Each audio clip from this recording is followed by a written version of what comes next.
Hi viewers, সবাইকে শুভেচ্ছা জানাচ্ছি। এই ভিডিওর মাধ্যমে আজকে যে ছবিটা আমি আঁকছি, একটা পাতা থেকে পানি পড়ছে, এরকম একটা সাবজেক্ট আমি নিয়েছি।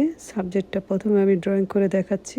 দেখেন পাতাটা আঁকা শেষ হয়েছে। এখন মাটির মধ্যে যে পানিগুলো পড়ছে ওইটা আমি ড্রয়িংটা শেষ করলাম। এখন কালারে চলে যাচ্ছি। প্রথমে আমি ডিপ সবুজটা দিয়ে নিচ্ছি। এভাবে টেনে টেনে স্কেচের মতো করে নেবেন। স্কেচ করে নিলাম, কালার দিয়ে স্কেচ করে নিলাম। ডিপ সবুজটা দেওয়া শেষ। এখন আমি লাইট সবুজটা দিয়ে ডিপ সবুজের সাথে মিশিয়ে দিচ্ছি। এভাবে টেনে টেনে দিবেন। একটা রঙের সাথে আরেকটা রঙ ভালো করে মিশিয়ে দিতে হবে এবং ভালো করে টেনে নিতে হবে। হয়ে গেল,